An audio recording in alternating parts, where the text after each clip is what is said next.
357. Did I literally just sit down and film this video? Yes. Was it all out of focus? Yes.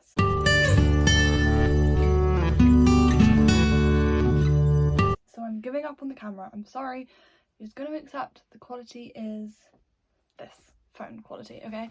I'm not dealing with that again. I am going to get myself a vlog camera soon, I promise. But for now, we're going to be dealing with this. Okay, so welcome to today's video. Today I thought I'd do what to bring to uni, but not the things that they're probably going to tell you on the kit list, kind of things that either like helped my university experience that I just did not know that I would need and ended up needing, or just some like, I don't know, just random things. And it's kind of divided into 3 sections: room, kitchen, and then some general ones that I couldn't really fit into a category. So the first thing is a doorstop. A lot of universities actually the rooms come with. My one personally didn't. Some flats decide to leave their doors open in the first week as kind of like a social thing, so that, you know, you can walk into each other's rooms, get to know each other. Don't let that frighten you. If that's like your worst nightmare, you cannot. I did not do that. My flat actually didn't end up doing that, but they want to do it next year and I'm like, nope. I actually ended up getting 2 by the end because a maintenance guy ended up leaving one for me, which was lovely, and now I've left them both at uni. Second thing is a dressing gown, and I'm going to put this in like kind of, it ties to the next one, but a dressing gown just because like one, especially at the beginning, if you're like the type of person that's quite like modest or just doesn't really want to be around their pajamas in like the kitchen or stuff like that, you can socialise in there without being like, oh, I'm in my pajamas, it's so strange. I personally had my dressing gown and an hoodie. If you don't know what an hoodie is, I'll put a picture here. But also if the fire alarm went off, then just to have something to put over the top was just amazing, because it can be cold. Like the fire alarm can go off at like 3 in the morning and then you're like standing out there. You don't want to be stuck out there in your pajamas. I promise you, you're gonna want a dressing gown or something. So bring that. I had mine right by my door so that if the fire alarm went off, I'd just walk to my door and get it. Which kind of leads me on to my next one a little bit, and that's slippers or sliders or something. I had these which were beautiful and got so much use. I got given them by my friend at the beginning, but for multiple reasons. One, again, the fire alarm, like really good to have so you can just get out quickly and not have to faff in your room trying to find something to put on your feet. Also, uni kitchens, they're not the cleanest, they're not great. Especially, well, some flats were way worse than mine. We were relatively okay. But if you've got all people's dirt and grime on the floor, you do not want to be walking around that in bare feet. So slippers, sliders, something like that, you can just literally just slip on. Again, kind of in that same boat is like a lanyard for your key. Every university is different with what keys they have. Some have like proper physical keys. I had a fob, which is kind of like a circular tap thing that lets you in, but it was so small I was like, I'm gonna lose this, so I clipped mine on to my lanyard and wore it there, and then again I could hook that up so if the fire alarm went off, if I was out in a rush, could just grab it from my door. Then have a look, watch room tours or what the actual room description or pictures that the university provides, because a lot of places have either like whiteboards or corkboards, and you want to be able to bring like pins if it's a corkboard so you can put photos up or stuff like that. Basically, if you prepare yourself and know what's in your room, it's really helpful, because then you can have like little things like that and remember them, rather than going up and being like, oh, I wish I had this, because it's the type of thing that you're not likely to be like, oh, I need to buy it now. You'll kind of be like, well, okay. The other thing is like storage. Again, if you can kind of tell what storage you need if you look at pictures or stuff beforehand. I had like a thing of cupboard things that I was initially not going to get storage for, but it worked out so much more helpful just to making it look more tidy. I ended up getting these things that like slotted in really nicely, and it just made my room a bit more tidy. I had this, which you can just throw things in and it makes mess look tidy. The other thing is hangers. Now these ones you're probably thinking, yeah, I know to bring hangers. Bring more. Whatever you're thinking, bring more. I, throughout my time, like the whole way through, every time I went home, I'd bring back more hangers. Genuinely trust me on that. Need loads and loads of hangers. The other thing, kind of again, that I found really helpful is I was the type of student that went home a lot. I like to visit home to kind of like, I suppose, refill my social battery, just make sure I wasn't too homesick when I was at uni. I found going home helped that. I kept on lugging suitcases back, and it was only in the last like term, I'd say, that I brought back an overnight bag, and it was so much easier because I'd go, like, a lot of the time if you're at uni, when you go home, it's only for like a weekend, unless it's for like Easter, reading week, stuff like that. So it was like really helpful for me not to bring back a whole suitcase, because that's not ideal to be walking down with. Then obviously decorations, stuff like pictures, check if you're allowed fairy lights, kind of like decorative cushions and stuff as well, books, plants. I had loads of plants. Just making them, if you make your room more like pleasing to you, you're gonna feel more settled. Whereas if you're in kind of like a room that feels like not your room, then you're gonna be quite unsettled and be like, oh, I want to go home. Then this one is a weird one. Bring like sellotape and stuff like that, like sellotape, scissors, blue tack. A lot of my uni accommodation, you weren't actually allowed blue tack. I think unless it was like white tack, or in certain places you couldn't have it like on the wall. But it's the type of thing that everyone's always asking for, and you will be as popular as anything if someone's like, can I have sellotape? And you're like, here you go. Finally, I feel like this is in every like what to bring to uni video, an extension cord, because you might not have enough sockets for all devices and stuff like that. So it's handy just to have like something so you can make sure everything's plugged in. And yeah, we're on to the kitchen section now. So this one we're going to go through a bit quicker because a lot of them are quite self-explanatory. But freezer bags, a lot of the time you won't get through as much food as you think you will, and you don't want it to run out and then you have no, like, wasting money on it. So if you put it in freezer bags, I got reusable ones. I'll put here what I got because they were really, really good, and they meant I could just wash them. But be careful with like tomatoey stuff, because I kept putting like chili in it and then I kept thinking it was dirty because it just stains really easily. Remember a blender. If you're into that sort of thing, a lot of people didn't bring a blender because they thought it was too clunky, and I brought a blender and I was able to make like baked oats, smoothies, stuff like that. It was a handy thing to have. And then on the same kind of thing, labels. A lot, like when you're at uni, you can get people that take your food, or you might not know what food's whose. Like you'll be like, did I buy this milk or is that their milk? So you can get these like rolls of labels. If you just write your name on it, stick it on, people know it's yours. And then if it's gone, you know someone's like actually probably gone in and purposefully taken it, and then you can have a flat meeting. Or if you do take it out of your packaging, you can put like the use by date. This is a bit of a weird one. I ended up getting a pasta measurer because I just could not work out portions, because every time I cooked at home, I'd cook for my family.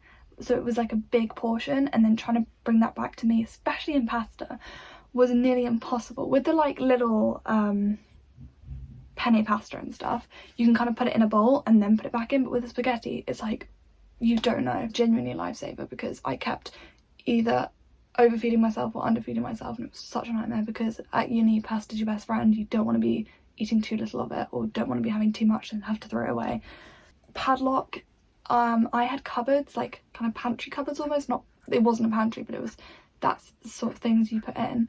And at the beginning we had a lot of people going into each other's things, which you don't want, because if you're buying your food, you don't want people taking it.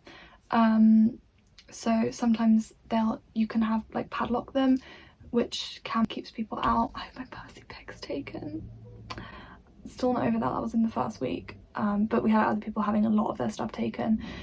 So if you're the type of person that just would not put up with that, which I don't blame you, then you can padlock it and make sure that you're the only one with the key, so you're the only one that can get into your cupboard. Then my mum made me a recipe book. You can buy them on like Amazon, WH Smith, Waterstones, all those sort of places. I've seen a lot of them around, and you just fill it in. It's just nice, especially if you're like homesick and you're craving like a home food, and then you can look in and be like, oh, this is what my mum makes, or if this is what my dad makes. A lot of the time, like, my mum is a really excellent cook. I'm very lucky. And she just does not follow recipes, so it wasn't like she'd be like, oh, go on the BBC Good Food. She'd be like, oh, I don't really know how I make it. So I made her write it down. Got a lot of my favourites in there. Microwavable stuff, everything. You're lazy at uni, like most people are. So just make life easy for yourself. Get things that you can heat up soup, you can pasta, noodles, all of that. It's really handy to have. Also, this is a bit of a weird one. A lot of people have got colinders, you know, that like had to drain your like pasta or rice or stuff. I had one that it was kind of like attached to my pan, so you put the lid on, it was attached to the pan lid, and then you like drain it. But I wish I got a proper colander because I kept stealing my friends, so make sure I've got a colander. And like bin bags is something I forgot. A lot of the time for the shared kitchen they'll provide that for you, but you have bins in your room, so make sure you've got bin bags for that, because you don't want to have a bunch of smelly leaking stuff in your room. That's just not ideal at all. And then also a lot of people brought, obviously because you don't have a dishwasher, sponges, but then we ended up having like a whole pile of sponges and no one knew whose was whose. They were all using each other's and people kept buying more, so it kept stacking up. We literally had at one point like 20 sponges, I swear, just by the side of the sink. But I brought a DISHMATIC, which again, if you don't know what it is, I'll put a picture on screen. But it was really handy because I knew that was mine, and also it saved me a lot on dish soap because you kind of just squirt it into the handle, and I don't know, it feels like it uses less but like efficiently, whereas a bunch of other people kept going through their dish soap because they just put it all on, couldn't control it. So the DISHMATIC I definitely recommend. Then on to some more general things, our final section. So this is a bit of a weird one, but I don't know if you guys have been at uni, you know freshers flu. If you haven't, freshers flu, it's like basically the most extreme cold. Like, it is awful, it knocks you out. But there's this like idea it's only with people that like go clubbing or socialise loads. Not true. I was an absolute hermit my first like term really, and I got hit by freshers flu and I was completely unprepared. And the last thing you want to do when you're ill, like that level of ill, is leave to go track down some medicine. So I'd say for your little freshers flu survival kit, pack it. Even not freshers flu, it's just handy to have, because I feel like cold and like sore throat illnesses happen so much at uni for whatever reason. It's just like this weird thing. So stuff like Lemsips is so helpful, kind of throat soothers, strepsils, ibuprofen, paracetamol, that type of thing would have saved my life. Even like the nasal sticks you can get, because I was so unwell. And similarly, actually, also, this is a side note, this isn't, but like a hot water bottle is game changer. Especially you can get like microwavable ones, recommend. But yeah, they like, you do not want to be caught out with freshers flu and not have the necessary supplies. And Lemsips and stuff, they never go to waste, because like I said, everyone always seems to get sore throats. And I had a bunch of people being like, can I have the Lemsip? Then also what I found really handy to have was a RAILCARD, because I travelled a lot back and forth between home, and then also because I went to Exeter, there's this local place called Exmouth, which a bunch of the uni students go to, which is like the beach. And the RAILCARD, I think it saves you like a third on travel. So kind of like journeys that would have cost me over £50 cost me under £20. Like, it was the best purchase ever. It was so good. Goodness, it's all knocking over. So I really, really recommend a RAILCARD. Also, explore food deliveries. I was very hesitant to have my food delivered because I kind of thought people would be like, oh, she's getting her food delivered. But everyone ended up doing it, and it saves you so much because you don't want to be walking around. Like, my on-campus shop was really expensive, so everyone was kind of trying to go to Sainsbury's and places like this, which was like a 25-minute walk, and you do not want to be walking back up with all these bags full of stuff, which I did at the start. And honestly, save yourself the trouble. Get a delivery. Look at all the bunch of different ones, like Sainsbury's deliver, Ocado, which is Waitrose and M&S, Morrison's I think deliver as well. And it's just so much easier, and also it's great for budgeting because you kind of know what you're spending each week, and you can set up like a shopping list and then just have a few like additionals. I will say, be very specific in your like delivery instructions, because they are a lot of the time quite bad at finding you, so you have to like really direct them. But I recommend that. And on a similar note as well, find like, if you know where you're going, like for example if you're going to Exeter, have a look at the like local shops or places like that, and get the like rewards cards for them, because why not save money? If you have a prep near you, they do a month free subscription where you can get like, I think it's like 5 free drinks maybe a day, which everyone did. Like in my first year, everyone did that. Just kind of finding out a bit more about where you are, finding out about subscriptions or rewards cards is just a really good idea to do. Obviously, like notebooks, stationery, scissors, stuff like that. A reusable mug, so handy. You want to, like, most of the time you can bring drinks into lectures, so you can sit with your coffee in a reusable mug.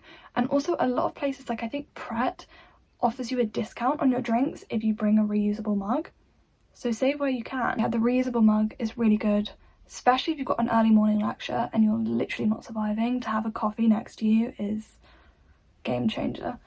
And then finally, like a diary, or I've got like a file of facts, because you get busy at uni, like if you join societies, obviously lectures.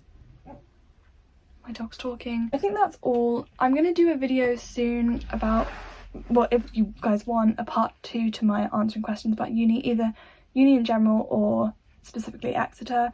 And if I think of a lot more things, then I can always do a part 2 to this video. But that's all for today. If you're not already subscribing, I'd love it if you would subscribe or give this video a like. My socials are this. But thank you so much for joining me, and if you're going to uni, good luck. It's so exciting. Just make the most of it. And yeah, I hope everything goes well for everyone, and if you have any questions, leave them below and either I'll answer them or I'll make a part 2. So see you later.